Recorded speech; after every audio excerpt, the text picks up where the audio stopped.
1908 வருஷத்துலேருந்து British cycle team Olympic கேம்ஸில் ஒரே ஒரு கோல்டு மெடல் தான் அடிச்சிருந்தாங்க. அதுக்கப்புறம் அவங்களால எந்த கேம்ஸ்லையுமே வின் பண்ண முடியல. அவங்களும் தலைகளை நின்று தண்ணி குடிச்சு பார்த்தாங்க, எதுவுமே முடியல. கிரிக்கெட்டுக்கு வேர்ல்டு கப் இருக்கிற மாதிரி சைக்கிள் ரேஸுக்குமே பார்த்தீங்கன்னா டூர் டி பிரான்ஸ் அப்படின்னு சொல்லிட்டு ஒரு ஃபேமஸான ஒரு ரேஸ் இருக்கு. அதில் கூட பிரிட்டிஷ் டீமால வின் பண்ணவே முடியல. இதனால என்னாச்சு அப்படின்னா யூரோப்பில் இருக்கக்கூடிய மிகப்பெரிய ஒரு சைக்கிள் மேனுஃபேக்சர் அந்த பிரிட்டிஷ் டீமுக்கு சைக்கிள் கொடுக்கறதையே மறுத்துட்டாங்க. எங்க சைக்கிளை ஓட்டி இவங்க தோத்துட்டாங்க அப்படின்னா எங்க பிராண்டை யாருமே வாங்க மாட்டாங்க. ஸோ அதனால பிரிட்டிஷ் டீமுக்கு சைக்கிள் கொடுக்க மாட்டோம் அப்படின்னு சொல்லிட்டு அவங்க டினை பண்ணிட்டாங்க. இப்போ இந்த பிரிட்டிஷ் சைக்கிள் டீமை டெவலப் பண்ணணும் அப்படிங்கிறதுக்காக புதுசாக ஒரு கோச்சை அப்பாயிண்ட் பண்ணுறாங்க. அவருடைய பேர் டேவ் பிரைல்ஸ்ஃபோர்ட். சரி, அவர் ட்ரைனிங் கொடுத்து அந்த டீம் டெவலப் ஆச்சு அப்படின்னு கேட்டிங்கன்னா எஸ், மிகப்பெரிய அளவில் டெவலப் ஆச்சு. இதுக்கு முன்னாடி இருந்த கோச்சுக்கும் இவருக்கும் என்ன வித்தியாசம் அப்படின்னு கேட்டிங்கன்னா அவருடைய பிரின்சிபலில் ரொம்ப விடாப்புடியாக ரொம்ப தீவிரமாக ஈடுபட்டிருந்தார். அதுக்கு பேர் அக்ரிகேஷன் ஆஃப் மார்ஜினல் கெயின்ஸ். இந்த கொள்கையை பிரிட்டிஷ் சைக்கிள் டீமுக்கு அப்ளை பண்ணதுனால பிரிட்டிஷ் சைக்கிள் டீமினுடைய டெவலப்மெண்ட்டை மிகப்பெரிய அளவுக்கு இவர் எடுத்துட்டு போனார். சரி, அது என்னது அந்த பிரின்சிபல், அது என்னது அக்ரிகேஷன் ஆஃப் மார்ஜினல் கெயின்ஸ் அப்படின்னு கேட்டிங்கன்னா ஒரு சைக்கிள் இருக்குது அப்படின்னு வச்சுக்கோங்க. அந்த சைக்கிளை எந்த அளவுக்கு நம்ம பிரிக்க முடியுமோ பார்ட்டாக ஒவ்வொரு பகுதிகளாக நம்ம பிரித்து ஒவ்வொரு பகுதிகளையும் 1% டெவலப் பண்ணணும். ஸோ அந்த 1% இம்ப்ரூவ்மெண்ட் அப்படிங்கிறத ஒவ்வொரு பார்ட்லையும் நம்ம செஞ்சதுக்கப்புறம் அதை ஒன்றா இணைச்சோம் அப்படின்னா அது மிகப்பெரிய ஒரு வளர்ச்சியை நமக்கு கொடுக்கும். ஸோ இதுதான் அந்த ஸ்ட்ராட்டஜி. இந்த ஸ்ட்ராட்டஜியை இவர் எதெல்லாம் அப்ளை பண்ணார் அப்படின்னு பார்த்தீங்கன்னா அந்த சைக்கிளோட சீட்டையெல்லாம் கழட்டிட்டு ரொம்ப கம்ஃபர்டபுளான ஒரு சீட்டை மாட்டினார்.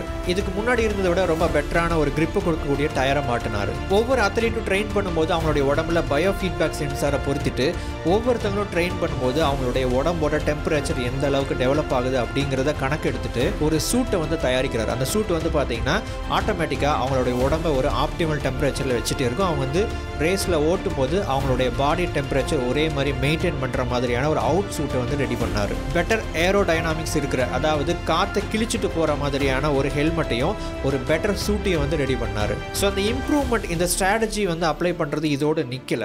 எந்த மசாஜ் ஆயிலை போட்டு மசாஜ் பண்ணினா அவங்களுடைய உடம்பு சீக்கிரமாக ரெக்கவர் ஆகும் அப்படிங்கிற ரிசர்ச் பண்ணி ஒரு பெஸ்ட் மசாஜ் ஆயிலை வச்சு அந்த அத்லீட்ஸ்க்குலாம் ட்ரைனிங் முடிஞ்சதுக்கப்புறம் மசாஜ் கொடுக்க ஆரம்பித்தாங்க. அவங்க தூங்குறாங்க பார்த்தீங்களா, அந்த பெட், அந்த தலையணை, இது எல்லாத்தையுமே பார்த்தீங்கன்னா எந்த ஒரு பெட் பெஸ்ட், எந்த ஒரு மேட்ரஸ், எந்த ஒரு பில்லோ பெஸ்ட் அப்படின்னு சொல்லிட்டு செலக்ட் பண்ணி அவங்க ரொம்ப நல்லா சௌகரியமாக தூங்குறதுக்கான ஒரு பெட்டையும் அவங்க ரெடி பண்ணி கொடுத்தாங்க. ஸோ இந்த மாதிரி பலவிதமான விஷயங்களில் பலவிதமான மாற்றத்தையும் இம்ப்ரூவ்மெண்ட்டையும் கொண்டு வந்துக்கிட்டே இருந்தார். இப்படியே 5 வருஷம் ஓடிச்சு. 2008 வருஷம் சைனாவில் பெய்ஜிங் ஒலிம்பிக் நடக்குது. அதில் இந்த டீம் மொத்த கோல்டு மெடலில் 60% கோல்டு மெடலை இவங்க வின் பண்ணுறாங்க. அதுக்கப்புறம் நெக்ஸ்ட் பார்த்தீங்கன்னா லண்டனில் ஒலிம்பிக் நடக்குது.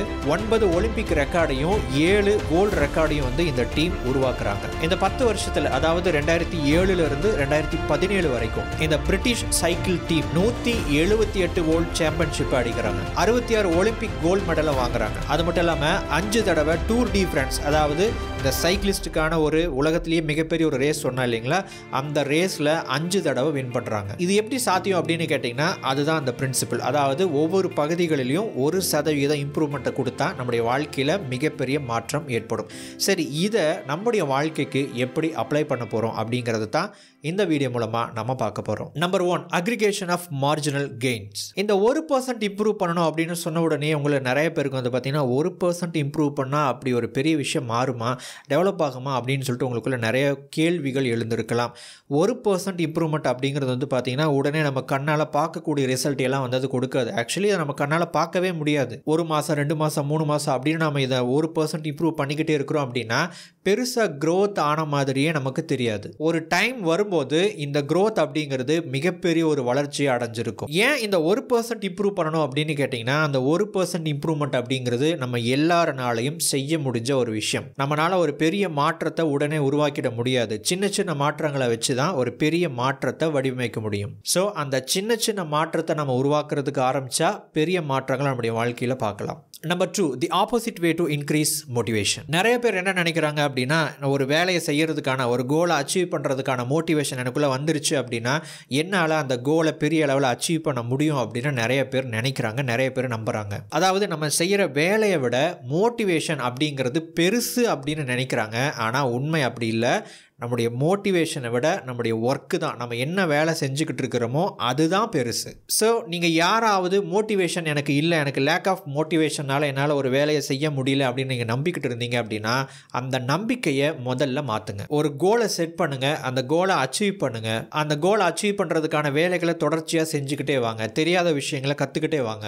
உங்களுக்கு ஒரு ரிசல்ட் கிடைக்கும். அந்த ரிசல்ட் தான் ரியல் மோட்டிவேஷன். நமக்கு நிறைய ஃப்ரீ டைம் இருக்குது. இந்த ஃப்ரீ டைமை நம்ம எப்படி பயன்படுத்துகிறோம்? சும்மா வெட்டியா யூடியூப்லையோ அல்லது இன்ஸ்டாகிராம்லையோ ரீல்ஸையோ ஷார்ட்ஸையோ நம்ம பார்த்துக்கிட்டு நம்ம டைமை வேஸ்ட் பண்ணிக்கிட்டு இருக்கிறோம். பட் அதுக்கு பதிலாக நீங்கள் இதை வந்து உபயோகமாக மாற்ற முடியும். அதாவது நீங்கள் இதை பண்ணுறதன் மூலமாக உங்களுடைய நாலேஜை 1% இம்ப்ரூவ் பண்ண முடியும். அதுதான் செல்ஃப் லேர்னிங். சரி, அது எப்படி பண்ணுறது அப்படின்னு கேட்டிங்கன்னா அதுக்கு தான் குக்கு எஃப்எம் இருக்குது. குக்கு எஃப்எம்ல எக்கச்சக்கமான பலவிதமான self improvement books and book summaries இருக்குது. இதை உங்களுடைய ஃப்ரீ டைமில் கேட்கறதன் மூலமாக உங்களுடைய நாலேஜை 1% ஒவ்வொரு நாளும் இன்க்ரீஸ் பண்ண முடியும். இதை டவுன்லோட் பண்ணுறதுக்கான லிங்க் கீழே டிஸ்கிரிப்ஷனில் இருக்குது. ELT50 அப்படிங்கிற கூப்பன் கோடை பயன்படுத்தினீங்க அப்படின்னா உங்களுக்கு 50% டிஸ்கவுண்ட்டும் கிடைக்கும். Number 3, practice won't make you perfect. நம்ம கேள்விப்பட்டிருப்போம் இல்லைங்களா, practice makes a man perfect. அதாவது நம்ம ஒரு விஷயத்தை தொடர்ச்சியாக பயிற்சி பண்ணிக்கிட்டே இருந்தோம் அப்படின்னா நம்ம அதில் வந்து பர்ஃபெக்டாக ஒரு மாஸ்டராக வர முடியும் அப்படின்னு சொல்லிட்டு நம்ம நிறைய கேள்விப்பட்டிருப்போம். ஆனால் அது உண்மையா அப்படின்னு கேட்டிங்கன்னா இல்லை. எல்லா விதமான ப்ராக்டிஸும் நம்மளை வந்து ஒரு மாஸ்டராக மாற்றாது, பர்ஃபெக்டாக மாற்றாது. ஏன்னா நம்ம எல்லாருமே பல வருடமாக ஒரே விதமான வேலைகளை நம்ம திரும்ப திரும்ப செஞ்சுக்கிட்டே இருக்கிறோம். ஸோ அப்படி பார்த்தா அந்த வேலைகளை நம்ம வந்து ஒரு மிகப்பெரிய ஒரு ஜெயண்டா, மிகப்பெரிய ஒரு மாஸ்டரா நம்ம மாறி இருக்கணும். ஆனால் மாறல. அதற்கான காரணம் என்ன அப்படின்னா நாம அந்த வேலையை, அந்த பயிற்சியை நாம எப்படி செய்யறோம் அப்படிங்கிறது தான் காரணம். பெரும்பாலான நபர்களுக்கு ஒரு டாஸ்க்கை முடிக்கணும், ஒரு வேலையை முடிக்கணும், இன்னைக்கு நமக்கு கொடுக்கப்பட்டிருக்கிற இந்த ஒர்க்கை கம்ப்ளீட் பண்ணணும் அப்படிங்கிறதுனால நம்ம ஒரு ரெப்படிஷன் மோட்ல ஓடிக்கிட்டே இருப்போம். அதாவது நமக்கு என்ன தெரியுமோ அதை வந்து திரும்ப திரும்ப திரும்ப திரும்ப செஞ்சு அந்த வேலையை கம்ப்ளீட் பண்ணிட்டு வீட்டுக்கு ஓடிடுவோம். இந்த மாதிரி நம்ம வேலை செஞ்சோம் அப்படின்னா நம்ம அதில் இம்ப்ரூவ்மெண்ட்டை பார்க்க முடியாது. பட் அதுக்கு பதிலாக நம்முடைய பாயிண்ட் ஆஃப் வியூவை மாற்றணும். நான் செஞ்சுக்கிட்டு இருக்கிற இந்த ஒர்க்கை நான் எப்படி இம்ப்ரூவ் பண்ணலாம், நான் எப்படி இன்னும் பெட்டராக மாற்றலாம், இன்னும் சிறப்பாக மாற்றுவது எப்படி அப்படிங்கிற ஒரு பார்வை கோணத்திலேருந்து நீங்கள் பார்க்க ஆரம்பிக்கணும். உங்களுடைய தொழில், உங்களுடைய வேலையை இன்னும் ஸ்பீடாக எப்படி முடிக்கிறது, இன்னும் ஸ்மார்ட்டாக எப்படி முடிக்கிறது, வேறு விதத்தில் இது வந்து செஞ்சால் என்ன மாதிரியான மாற்றத்தை இது வந்து கொடுக்கும் அப்படின்னு சொல்லிட்டு வேறு ஒரு பார்வை கோணத்திலேருந்து நீங்கள் பார்க்கணுமே தவிர இதை வந்து எப்படியாவது நம்ம செஞ்சு முடிக்கணும் அப்படிங்கிற கோணத்திலேருந்து நீங்கள் பார்க்க கூடாது.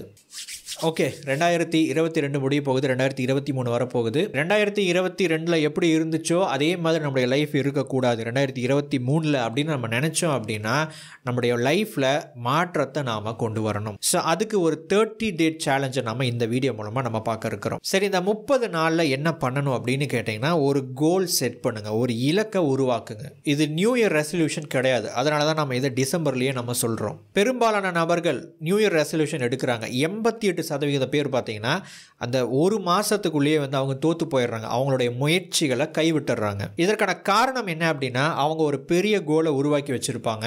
நான் வந்து செஞ்சால் இந்த ஒரு பெரிய கோலை அச்சீவ் பண்ணணும் அப்படின்னு சொல்லிட்டு ஈடுபட்டிருப்பாங்க. இப்போ உதாரணத்துக்கு ஒரு ரொம்ப உடல் பருமனாக இருக்கக்கூடிய ஒரு ஆள் ஒரே மாதத்தில் என்னுடைய வெயிட்டை குறைக்கணும் அப்படின்னு சொல்லிட்டு நடைமுறைக்கு சாத்தியம் இல்லாத ஒரு இலக்கை உருவாக்கி வச்சுட்டு ஒரு மாதம் ஒர்க் அவுட் பண்ணுவார். ஒரு மாதத்தில் பெருசாக ரிசல்ட் தெரியாது, ஸ்டாப் பண்ணிடுவார். அல்லது அவருடைய லைஃப் ஸ்டைல் காரணமாக, நிறையா தடங்கள் காரணமாக அவர் ஆரம்பித்த அந்த விஷயத்தை தொடங்காமையே ஸ்டாப் பண்ணிடுவார். இந்த மாதிரியான இஷ்யூஸ் நம்ம எல்லாருக்குமே பொதுவாக வந்திருக்கும். இதை எப்படி நம்ம சமாளிக்கிறது அப்படின்னா அதுதான் இந்த 30 டே சேலஞ்ச். ஒரு புது விஷயத்தை செய்கிறது நம்ம எல்லாருக்குமே கஷ்டமான ஒரு விஷயமா இருக்கும். ஆனால் அது வந்து ஒரு ஹேபிட்டாக, ஒரு பழக்கமாக மாறிடுச்சு அப்படின்னா அது நமக்கு ஈஸி ஆகிடும். ஸோ இந்த 30 நாளில் நாம் செய்யணும்னு நினைக்கிற ஒரு விஷயத்தை நம்முடைய ஹேபிட்டாக நம்ம மாற்ற போகிறோம். இதுக்கு 1ஆம் தேதி வரைக்கும் வெயிட் பண்ணாதீங்க, இன்றைக்கே நீங்கள் தான் ஆரம்பிக்கலாம். சரி, என்ன பண்ணலாம்? ஒரு கோல் செட் பண்ணுங்கள். ஒரு கோல் செட் பண்ணிவிட்டு ஒரு ஹேபிட் கோல் செட் பண்ணுறீங்க அப்படின்னா அந்த ஒரு விஷயத்தில் நீங்கள் ஃபோக்கஸ் பண்ணணும் இந்த ஒரு மாதம் முழுவதுமாக. ரெண்டாவது, நீங்கள் இந்த ஒரு மந்த்தை மட்டுமே கன்சிடர் பண்ணணும். இப்போ உதாரணத்துக்கு உங்களுடைய கோலை அச்சீவ் பண்ணுறதுக்கு ஒரு 6 மாதம் ஆகும், ஒரு 3 மாதம் ஆகும் அப்படின்னு வச்சுக்கோங்க. 3 மாதத்துக்கு நம்ம என்ன பண்ண போகிறோம், 6 மாதத்துக்கு நம்ம என்ன பண்ண போகிறோம் அப்படிங்கிறத பற்றி யோசிக்காதீங்க. இந்த 30 நாள், அடுத்த 30 நாள் நாம் என்ன பண்ணணும் அப்படிங்கிறத மட்டுமே யோசிங்க. இந்த 30 நாள் உங்களுடைய அந்த ஒரு இலக்கை பற்றி யோசிக்கிறதுக்கும் அந்த ஒரு இலக்கை பற்றி அதுக்கான செயல்களை செய்கிறதுக்கு என்னென்ன விஷயங்களை கற்றுக்கணுமோ, தெரிஞ்சுக்கணுமோ அந்த விஷயங்களை மட்டுமே நீங்கள் பண்ணிக்கிட்டு வரணும். ப்ளஸ் அந்த ஒரு ஹேபிட்டையும் நீங்கள் டெய்லியும் ஃபாலோ பண்ணிக்கிட்டே வரணும். இன்றைக்கி நான் என்ன பண்ணணும் அப்படிங்கிற கேள்வியை மட்டும் கேளுங்க. இன்றைக்கி உங்கள் பண்ண வேண்டிய அந்த செயலை மட்டும் செய்யுங்க. அடுத்த மாதம், அதுக்கு அடுத்த மாதம் அப்படிங்கிற விஷயத்தை பற்றி திங்க் பண்ணாதீங்க. ரெண்டாவது, நம்ம அந்த 80-20 பிரின்சிபல் இருக்கும். அதாவது 20% நம்முடைய ஒர்க்கு தான் நமக்கு 80% ரிசல்ட்டை கொடுத்துக்கிட்டு இருக்கு. ஸோ உங்களுடைய கோலை நீங்கள் தொடர்ச்சியாக ஃபாலோ பண்ணணும் அப்படின்னா நீங்கள் ஃபோக்கஸ் பண்ண வேண்டிய அந்த 20% விஷயம் என்ன? இந்த 80-20 அப்படிங்கிறத மறந்துடுங்க. சிம்பிளாக நான் என்ன மாதிரியான ஒரு ஸ்டேட்டில் இருந்தேன் அப்படின்னா, எந்த நிலையில் இருக்கும்போது, எந்த நேரத்தில், எந்த மாதிரியான ஒரு இடத்துல, எந்த மாதிரியான சூழலில் இருக்கும்போது, அல்லது நான் எப்படி இருக்கும்போது, நான் என்ன செய்யும்போது நான் வந்து உருப்படியாக என்னுடைய கோலை அச்சீவ் பண்ணுறதுக்கான வேலைகளை நான் செய்கிறேன். அந்த ஒரு விஷயத்தை மட்டும் அதிகமாக ஃபோக்கஸ் பண்ணுங்கள். வேறு எல்லா விஷயங்களையும் போட்டு மனசுக்குள்ளே குழப்பிக்காதீங்க. ஸோ இதை உங்களுடைய அடுத்த 30 நாளுக்கு பண்ண முடிஞ்சது அப்படின்னா இது உங்களுடைய ஹேபிட்டாக மாறும். உங்களுடைய ஹேபிட் அப்படிங்கிறது லைஃப் ஸ்டைலாக மாறும். லைஃப் ஸ்டைல் அப்படிங்கிறது உங்களுக்கு மிகப்பெரிய ரிசல்ட்டை உங்களுக்கு கொடுக்கும்.